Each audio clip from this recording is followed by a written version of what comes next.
Bonjour et bienvenue dans cette vidéo.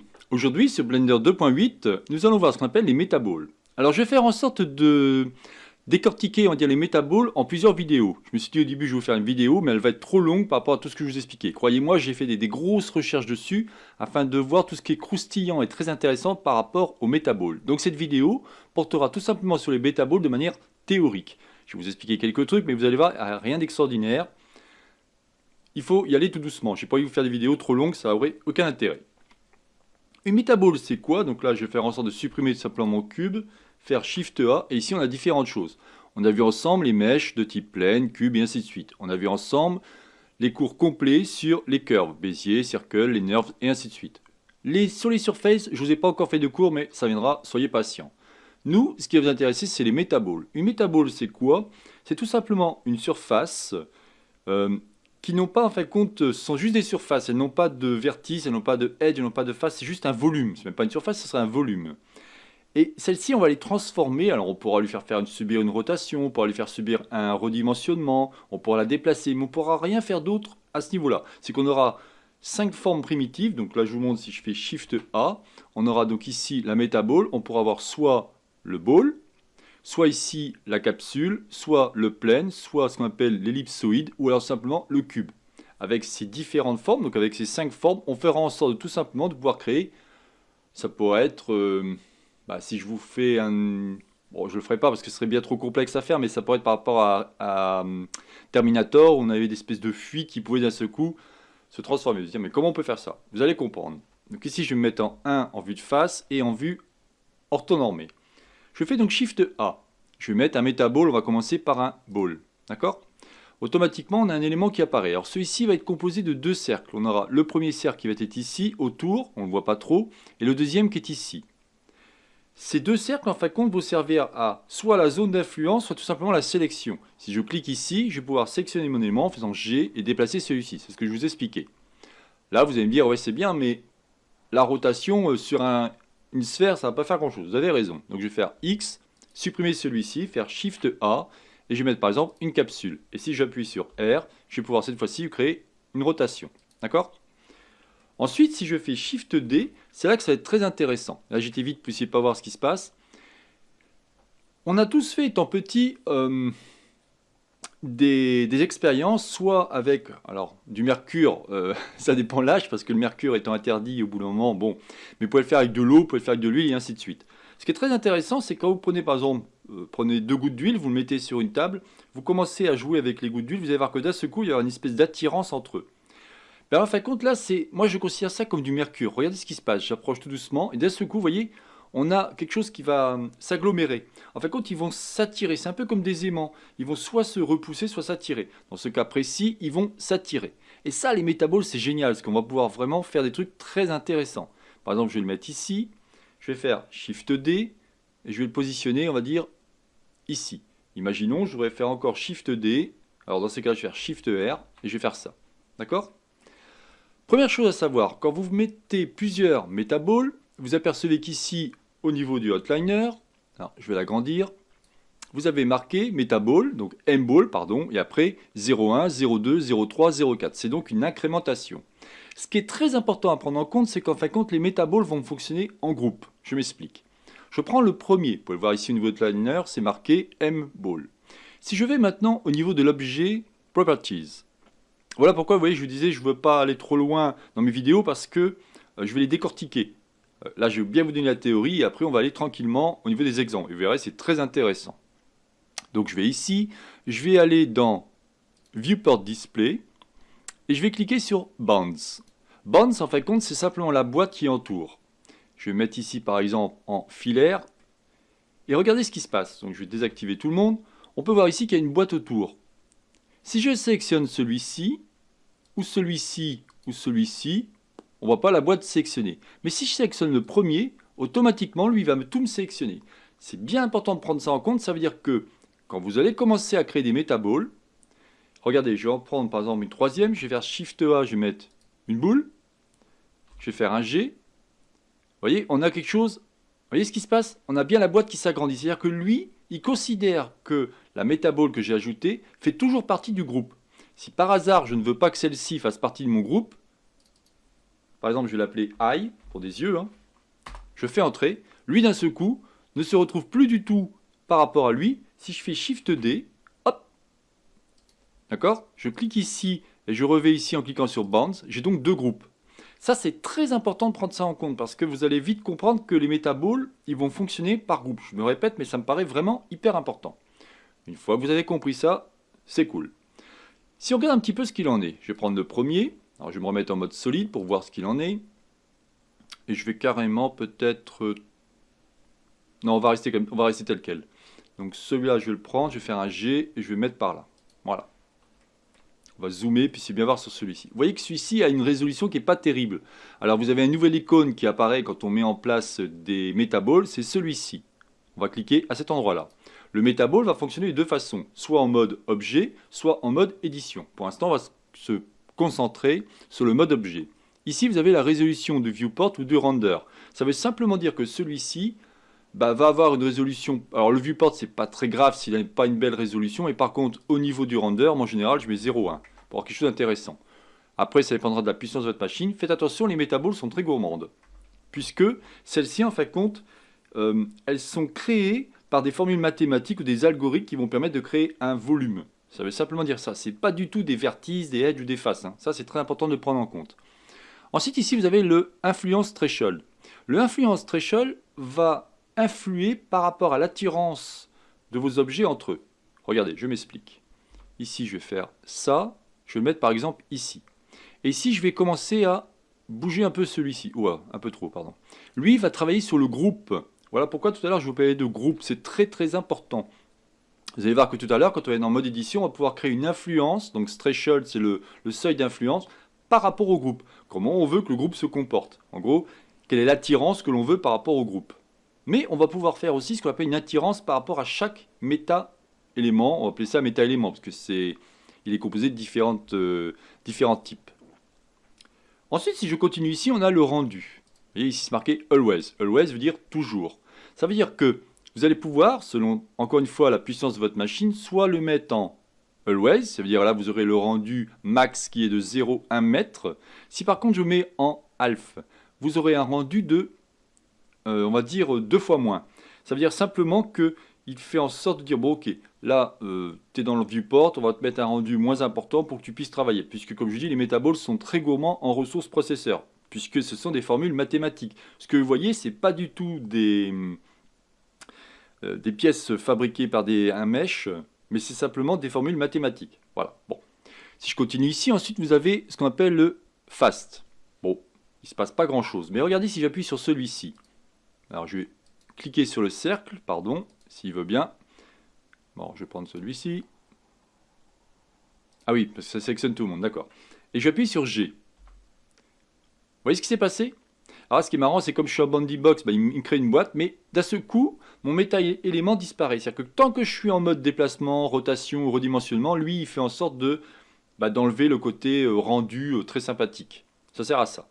Donc si j'appuie ici, hop, lui, il revient. Et vous voyez, le Bounding Box, comme je disais, c'est super important. Ça vous permet de voir qu'il est bien dépendant du groupe. Moi, en général, je le laisse en always. Et le dernier, never, ça veut simplement dire que là, celui-ci ne fonctionnera qu'au rendu. Regardez, si par hasard, là où on n'a plus de rendu, mais si je fais un render image, en espérant que ma caméra, elle n'est pas très bien placée, donc je vais faire CTRL ALT 0 pour placer celle-ci. Là, je vais faire un G, on va mettre un peu comme ça. Hop, voilà. Et si je fais un rendu, on aura effectivement mon méta-élément qui sera rendu à ma caméra. Ok? Très bien. On continue. Donc en général, moi qu'est-ce que je fais? Là, je me mets en always. Je n'ai pas de problème au niveau de ma bécane, donc à ce niveau-là, pas de souci. Très bien. Donc là, on a vu que, ici, imaginons, moi, celui-ci, par exemple, j'aimerais qu'il soit plutôt un cube. Que cela ne tienne, dans ces cas-là, j'appuie sur Tab pour être en mode édition. Là, vous allez vous apercevoir d'un seul coup qu'on va avoir l'active élément qui va apparaître. Alors, ici, vous voyez, c'est marqué Texture Page. On va le voir juste après. Donc ici, il suffira tout simplement de choisir capsule et par exemple je veux un cube, je clique ici et automatiquement j'ai mon cube. Vous voyez, on va toujours pouvoir, quand vous êtes en mode édition, vous allez pouvoir tout simplement changer le type d'élément en fonction parce qu'il vous intéresse, puisqu'on a 5 types, hein, tout simplement. Tout à l'heure je vous parlais du stiffness. Le stiffness, ça veut simplement dire que vous allez pouvoir créer une influence, mais que par rapport à l'élément lui-même. Vous voyez ce qui se passe là? Lui, en fin de compte, on va pouvoir travailler, ça c'est vraiment intéressant, sur l'élément lui-même, et non sur l'ensemble des éléments. En fin de compte, vous allez créer une attirance ou une répulsion par rapport à l'élément lui-même, ou alors, quand vous êtes en mode objet, vous allez travailler en répulsion ou en attirance par rapport à l'objet, enfin le groupe lui-même. Voilà, ça c'est très important de le prendre en compte. Et le radius, c'est tout simplement l'équivalent d'un S. Là, si je prends mon élément, alors là, ça va pas être terrible peut-être, est-ce que je vais réussir à le choper? Mais non, il est trop... c'est pas lui que je voulais. Alors, on va cliquer ici en radius, donc ça doit être celui-là. Non, perdu. Il est où cet animal? Alors... ça, c'est mes yeux. Voilà, c'est le petit point, je n'avais pas vu. Si j'appuie sur S, en mode objet, évidemment, si je fais un S, voilà, ça va faire ça. Donc ça sert juste à ça. Hein. Ici, vous avez le négatif. Alors le négatif, très intéressant aussi. Regardez. Regardez ce qui se passe. Ça, c'est génial. Là aussi, on pourra faire des animations de folie en faisant cacher mon élément. Ça me fait penser un petit peu au shader où je vous avais montré, le shader All Out, où vous pouviez cacher des choses. Moi, ce que j'adore avec Blender, c'est qu'on peut tout simplement réfléchir, tiens, qu'est-ce que je vais pouvoir faire de trucs sympathiques? Bah là, je vois des choses génialissimes. Vous peut-être pas, je ne sais pas, mais moi quand je vois ça, je me dis waouh, super, on pourrait faire des clés d'animation, on pourrait faire apparaître, disparaître des choses, créer des mouvements, vous voyez, regardez, c'est génial qu'on arrive à faire des trucs comme ça. Le négatif, en fait, compte, il va créer un peu comme une fonction booléenne, c'est que celui-ci va rentrer dans la matière et on peut faire des trucs dans ce style-là. Bon, hop, je reviens en arrière, je vais le remettre comme il était, c'est-à-dire, est-ce que je vais réussir à le récupérer? Je suis pas sûr au niveau des retours. Ouais, super. D'accord? Le hide va cacher votre élément. Donc et là, bien évidemment, on aura différentes options qui vont apparaître en fonction du type de mèche. Enfin, du type de métaball, pardon. Si je prends une balle, ben, on n'aura rien. Si par exemple je prends une capsule, on aura juste une size en X. Si je prends ici le plane, on aura du X et Y. Si je prends ici de ellipsoïde, on aura X, Y, Z. Vous voyez, donc c'est vraiment intéressant. Selon le métaball que vous allez choisir, parce qu'on aura 5 types, on aura ce genre de choses. Voilà déjà ce que je voulais vous dire. Alors maintenant, on va revenir en arrière pour revenir à l'élément qui m'intéressait. Voilà, c'est pas mal ça. Ok. Donc là, je vais faire en sorte de mettre ici en objet, faire un S. Imaginons, moi je voudrais que celui-ci soit rouge. Donc je sélectionne mon élément, parce que rappelez-vous, hein, le cercle ici va servir simplement à sélectionner l'élément. Ici, je vais lui mettre une couleur, on va mettre par exemple du rouge. Base color, je lui mets un rouge. Pour l'instant, on ne voit rien parce qu'on est en mode solide. Si je clique ici, on voit toujours rien. Ah, pourquoi? Rappelez-vous, je vous expliquais que tout à l'heure, lorsque vous créez des métaballs, vous avez en fin de compte un groupe. Ce groupe, c'est une espèce de parent-enfant. Ça, je ne vous explique pas parce que je vous ai déjà fait un cours là-dessus. Le parent-enfant, c'est tout simplement que l'enfant est lié au parent et le parent, quand il va se promener, bah, l'enfant va suivre. Par contre, l'enfant va pouvoir se promener autour. Bon, au cas où, si vous ne vous rappelez pas, je vous fais très très rapidement un cours. On va faire Shift A, on va mettre par exemple un cube. Alors il est là, faire un GX, on va se mettre ici. Vous voyez, c'est pour ça que je vous dis que là, je suis de la théorie et les prochaines vidéos seront tout simplement de la pratique, mais c'est toujours intéressant de bien comprendre ce qu'on va faire, parce que vous allez voir qu'on peut faire de superbes choses. Ça, c'est l'enfant et ça, c'est le parent. L'enfant est lié au parent, donc je fais Shift enfoncé, CTRL P, et je dis objet. Vous avez automatiquement, si je clique sur celui-ci, je fais un G, on a automatiquement un petit trait. Donc mon enfant peut se promener, d'accord? Mon enfant est lié à mon père ou à ma mère. Hein. Par contre, si je prends le parent, je dis bon et toi, tu viens avec nous, on va à la plage, hop, il suit. C'est exactement ce qui se passe en fin de compte au niveau des métaballs. C'est que les métaballs, ça c'est le père.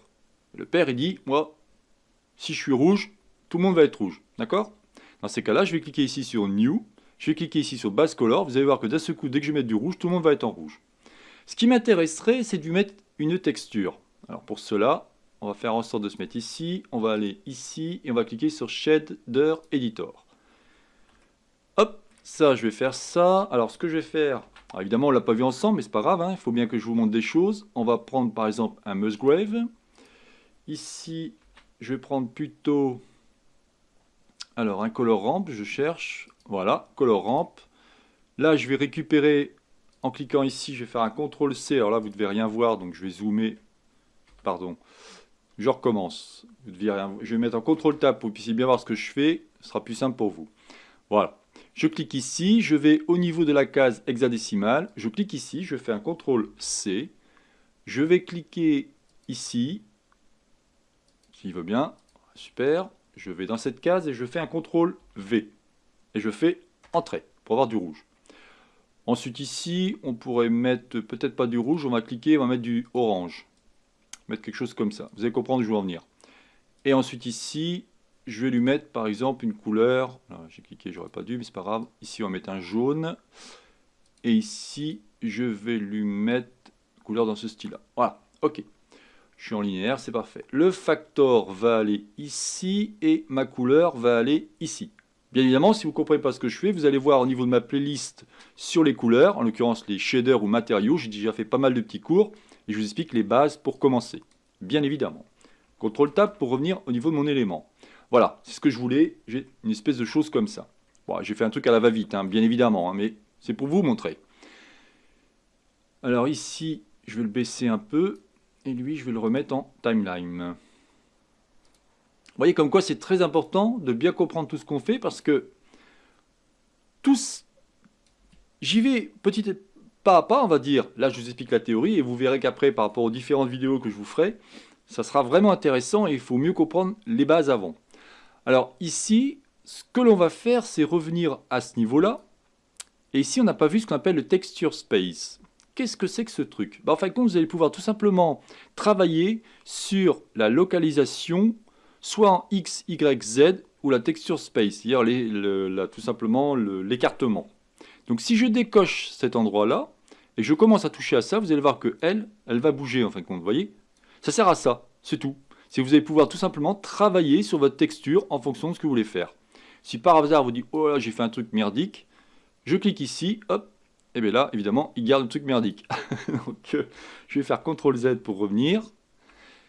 Et ici, vous avez ce qu'on appelle l'auto-texture space. L'auto-texture space va tout simplement, il ne va rien toucher, il va laisser tel quel. Vous voyez, il vous dit, il ajuste automatiquement l'espace et la texture de l'objet actif lors de sa transformation. Bon, en général, on peut travailler différemment. C'est-à-dire que si je reviens, on va cliquer sur le module Shading. Dans ces cas-là, il faudrait tout simplement ici faire un CTRL-T. Et on aura automatiquement un mapping qui va nous permettre de travailler, là aussi, soit au niveau de la location en X, Y, Z, soit en rotation en X, Y, Z, soit en scale en X, Y, Z. Vous voyez, c'est quand même plus sympa de travailler comme ça. Donc en général, ce que je fais à cet endroit-là, je laisse Auto Texture Space. Et après, je fais en sorte tout simplement de pouvoir mettre mon petit élément. Alors là, on va revenir ici au niveau de Layout. Ah oui, ça fait beaucoup de choses, hein. Ah, je vous l'avais dit. Hein. Ici, je vais prendre lui.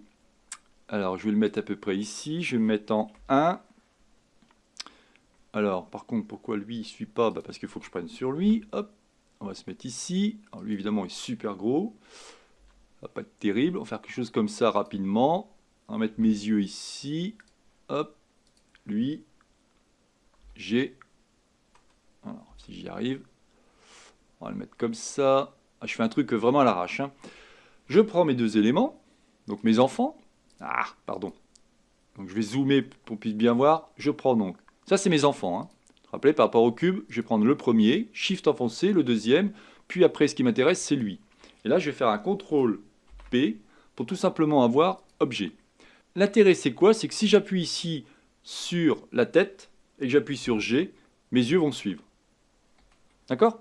Alors évidemment, là, pour l'instant, ce ne sera pas l'exemple d'une armature, mais vous verrez que c'est très intéressant. Là, évidemment, mes yeux ne sont pas placés comme il faut, mais c'est pas très grave. Je voulais juste vous montrer que on peut lier différents éléments, même des métaboles, et pouvoir travailler avec. Vous allez voir qu'au fur et à mesure, les exemples que je vais vous montrer, il y aura vraiment de quoi dire. Voilà, donc pour la prochaine vidéo, nous allons voir comment tout simplement lier une armature au métabole. Ça sera super intéressant. Je pense que je repartirai sur ma petite bestiole. On essaiera de la rendre un peu plus cool peut-être, mais on va partir là-dessus. Ensuite, la prochaine vidéo sera les rigid body et ensuite la dernière sera les gestion des particules. Vous voyez, je vous dis, j'ai fait exprès de décortiquer pour pas qu'elle soit trop longue, que ça vous permette de bien comprendre. Mais une fois que vous avez bien compris les métaboles, faites des tests vous-même, vous allez voir, c'est génialissime. Voilà. Et je vous dis donc à la prochaine vidéo. Bye bye.